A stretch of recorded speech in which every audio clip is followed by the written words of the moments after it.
Assalamualaikum warahmatullahi wabarakatuh. Selamat pagi anak-anak. Nah, gimana nih kabar kalian hari ini? Alhamdulillah kalau sehat semua. Nah, sebelum memulai pelajaran kita pada hari ini, ada baiknya kita itu berdoa. Nah, berdoa menurut keyakinan masing-masing dimulai.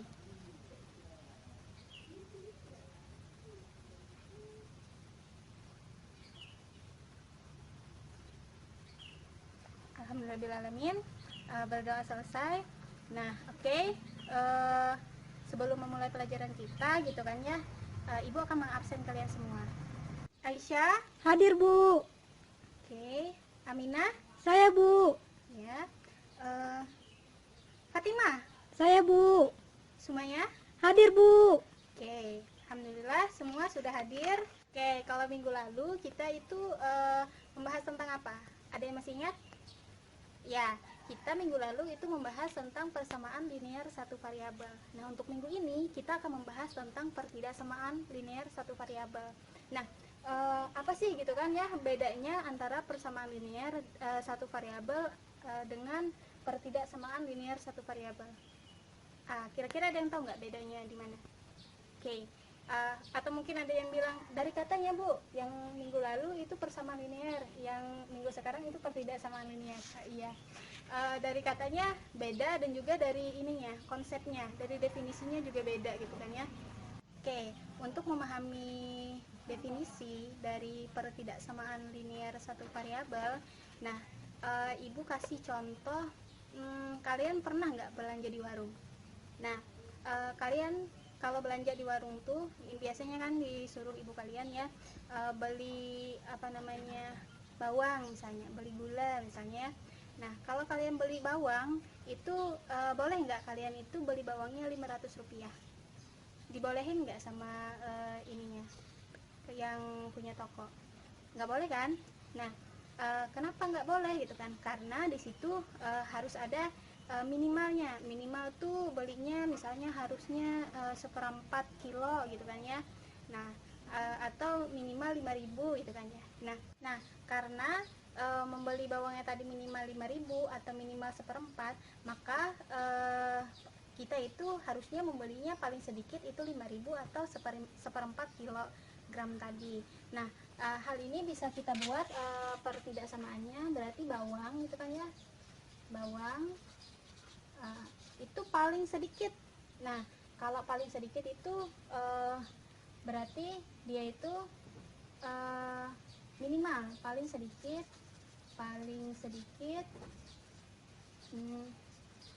itu kita ambil 5.000 aja ya. Misalnya kita belinya 5.000. Berarti kalau 4.000 itu nggak boleh kan? Nah, maka 4.000 itu tidak boleh. Nah, kalau kita beli 6.000 boleh nggak? Boleh dong, karena kan paling sedikit itu 5.000. Kalau lebih dari 5.000 berarti boleh. Nah, kalau 6.000 itu boleh. 7.000 boleh nggak? Boleh 7.000. Nah, 8.000 boleh? Boleh dong, karena apa? Dia melebihi 5.000. Kalau 4.000 tadi kan nggak melebihi 5.000 ya. Bagaimana dengan 8.000? 8.000 termasuk dong anggota-anggotanya, karena apa? 8.000 melebihi 5.000. Karena kan paling sedikitnya 5.000, berarti lebih dari 5.000 pasti bisa. Nah, kalau 4.000 tadi nggak bisa karena dia kurang dari 5.000. Nah, dari pernyataan ini gitu kan dapat kita peroleh gitu kan bahwa misalkan hasil ini kita misalkan dengan X gitu kan, berarti X itu harus melebihi atau sama dengan 5.000 gitu. Nah, bentuk yang ini yang dinamakan dengan pertidaksamaan linear satu variabel. Karena apa? Yang membedakannya antara persamaan dan pertidaksamaan itu adalah tanda yang ini. Kalau di persamaan itu cuma ada sama dengan. Kalau di pertidaksamaan itu ada tanda lebih besar dari, lebih kurang dari, atau lebih besar atau lebih kurang. Nah, tanda-tandanya itu seperti ini.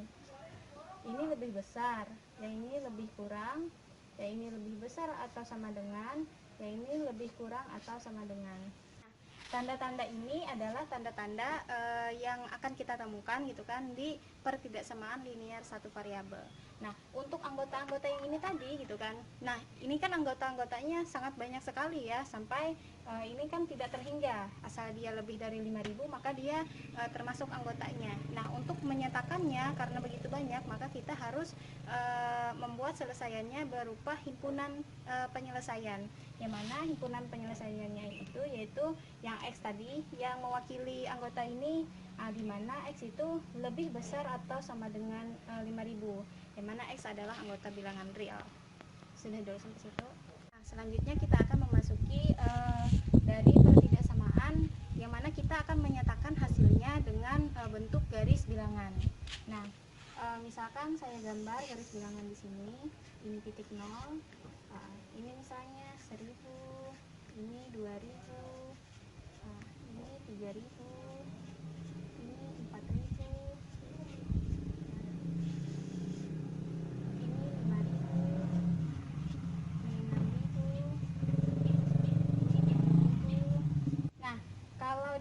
garis bilangan itu kan kalau dia di kanan itu adalah positif, kalau dia di kiri itu adalah negatif. Maka kita akan menulis di sini 1.000, negatif 1.000, negatif 2.000, negatif 3.000, negatif 4.000, dan seterusnya.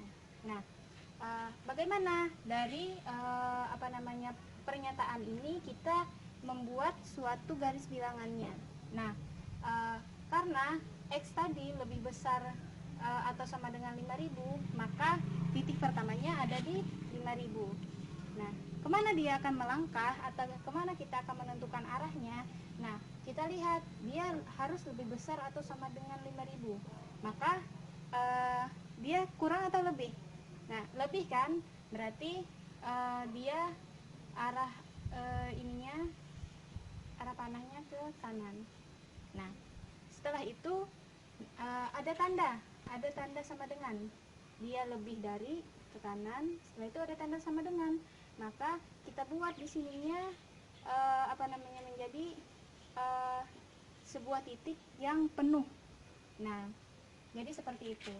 Nah, kalau kita ambil contoh misalnya X-nya itu lebih besar dari 5.000, maka titik di sini itu adalah titik kosong. Atau kita ambil contoh lain aja ya, misalnya X kurang dari 3.000 misalnya ya. Nah, maka titik awalnya di mana? Di 3.000. Setelah itu kemana dia? Karena dia kurang dari, maka dia ke kiri. Nah, ke kiri. Nah, setelah itu kita buat sebuah titik bulatan, tapi dia itu di dalamnya itu tidak penuh. Karena apa? Tidak ada tanda sama dengannya. Nah, jadi seperti itu. Selanjutnya, kalau tidak ada pertanyaan, Ibu akan menjelaskan tentang bagaimana menyelesaikan pertidaksamaan linear satu variabel itu, gitu kan. Nah, untuk menyelesaikan suatu pertidaksamaan linear satu variabel itu, gitu kan, itu tidak sama dengan kita menyelesaikan antara persamaan, karena kan memang beda gitu ya antara persamaan dan pertidaksamaan.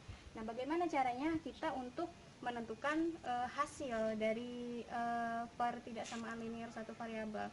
Nah, ada beberapa syarat gitu kan ya, supaya kita itu bisa menyelesaikan dari pertidaksamaan linear satu variabel. Yang mana syarat-syaratnya itu gitu kan, kita itu harus menggunakan sifat-sifat ketidaksamaan. Nah, apa-apa saja sifat-sifat dari ketidaksamaan itu, yaitu ketika kita menjumlahkan atau mengurangi kedua sisi dari pertidaksamaan dan ketidaksamaan, maka hasilnya itu tidak akan berubah. Nah, misalkan ada persamaan, misalnya X ditambah dengan 3 itu lebih besar dari 9 misalnya. Nah, maka untuk menyelesaikan pertidaksamaan ini, maka kedua ruas kita kurangi dengan 3 atau kita tambah dengan negatif 3, itu juga bisa gitu kan ya. Maka X ditambah 3 dikurang 3 lebih besar dari 9 dikurang dengan 3 juga gitu kan ya. Sama-sama kedua ruas kiri kita kurangi 3, ruas kanan juga kita kurangi dengan 3. Nah, jadi hasilnya berapa? Jadi X itu lebih besar dari 6. Nah, angka 6 ini itu tidak berubah tanda. Atau kita coba contoh lain ya. Ini kan tadi pertambahan, kalau kita coba yang pengurangannya. Misalnya X itu dikurang 5 lebih besar dari 25. Nah, kan ini tandanya pengurangan ya gitu kan. Nah, maka supaya 5-nya hilang itu seperti apa? Maka ditambah dengan 5 juga. Nah, berarti ruas kiri kita tambah dengan 5. Ditambah 5. Nah, begitupun juga dengan ruas kanannya. Ruas kanannya kita juga tambah dengan 5. Nah, jadi negatif 5 ditambah 5 itu 0 kan. Jadi sisanya X. 25 ditambah 5 pintar 30. Nah, jadi hasilnya adalah X lebih besar dari 30. Nah, jadi di sini nilai X-nya itu tidak berubah tanda. Karena di sini kan tadi positif, maka dia tetap positif juga. Nah, ini untuk penjumlahan dan juga pengurangan. Nah, lalu gimana kalau kita ingin menyelesaikan suatu permasalahan pertidaksamaan linear satu variabel kalau tandanya itu adalah perkalian dan pembagian. Nah, untuk syarat ini itu terbagi menjadi dua. Kalau bilangannya itu mengandung nilai positif semua, maka tandanya tidak akan berubah. Nah, contohnya 3x kurang dari atau sama dengan 9. Maka supaya kita mendapatkan x, maka nilainya harus diapakan? Harus dibagi kan? Harus dibagi dengan atau dikali dengan sepertiga bisa juga. Nah, 3 sepertiga dikali dengan 3x kurang dari atau sama dengan sepertiga dikali dengan 9.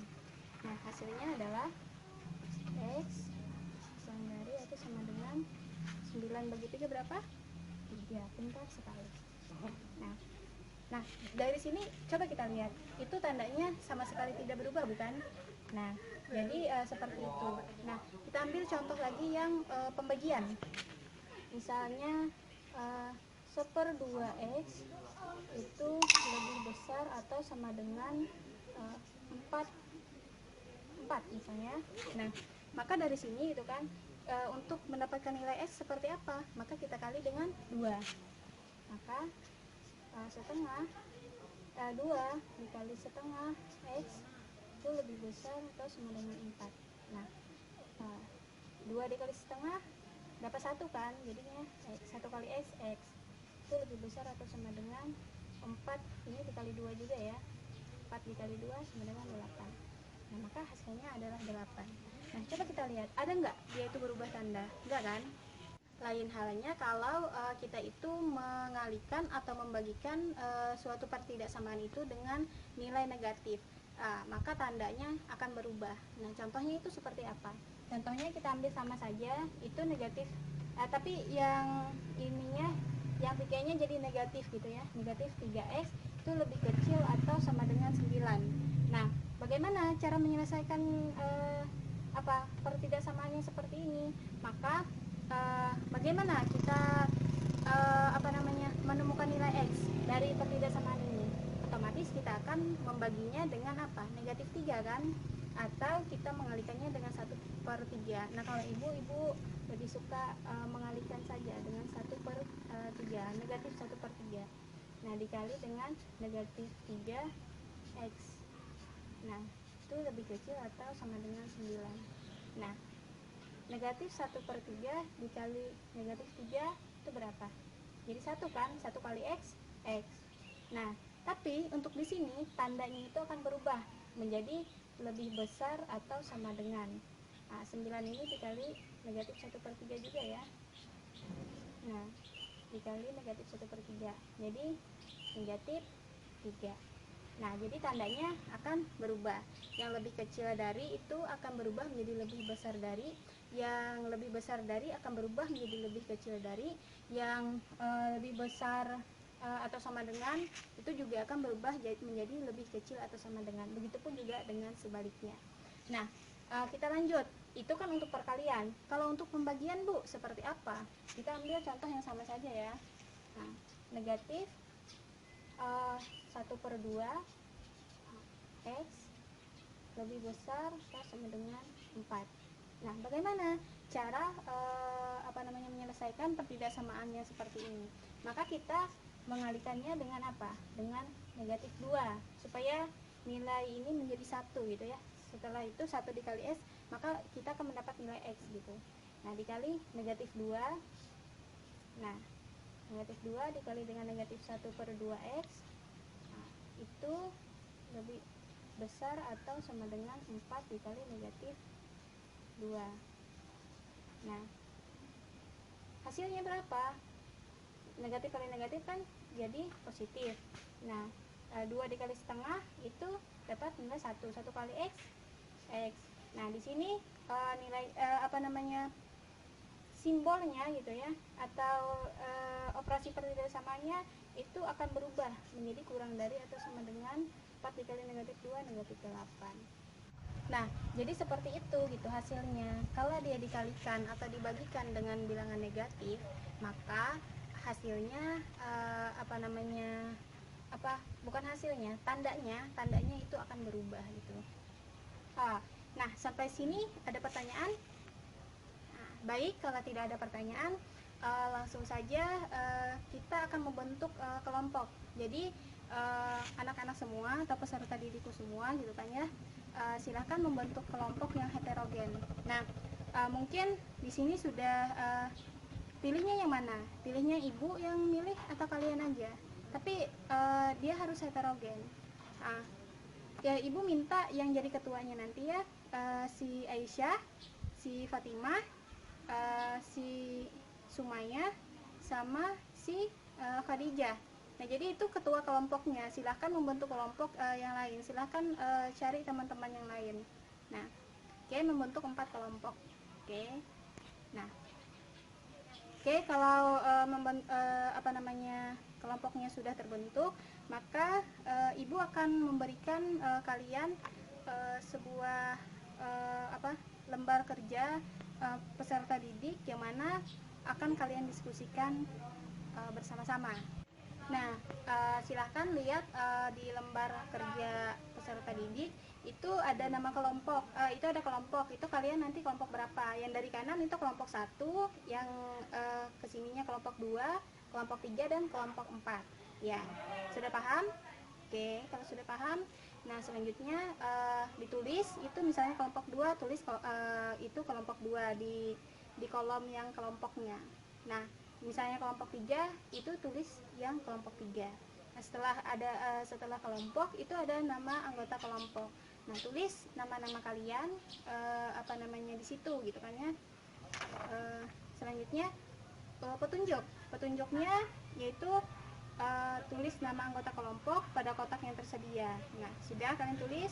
Oke, kalau sudah, setelah itu setiap anggota kelompok wajib bekerja sama dalam menyelesaikan soal. Jadi kalian harus bekerja sama dalam menyelesaikan soal. Jadi jangan egois, jangan per individu gitu ya. Jadi sama-sama. Kalau ada temannya yang kesulitan, silakan dibantu gitu ya. Nah, setelah itu kalau ada kesulitan yang lain lagi, misalnya tidak ada yang bisa mengatasi kesulitan itu, bisa tanya sama ibu nanti. Nah, setelah itu yang ketiga itu tanyakan kepada guru. Nah, yang tadi ya, jika mengalami kesulitan dalam mengerjakan. Nah, yang keempat itu perwakilan kelompok akan ditunjuk secara acak untuk mempresentasikan hasil diskusi kelompok. Nah, jadi nanti kalian akan ibu tunjuk. Nah, secara acak, entah itu siapa gitu kan, itu akan maju ke depan untuk mempresentasikan hasil dari diskusi kelompok kalian. Nah, sampai di sini ada yang ingin ditanyakan? Baik, kalau tidak ada, ibu akan melanjutkan petunjuknya untuk aktivitas peserta didik.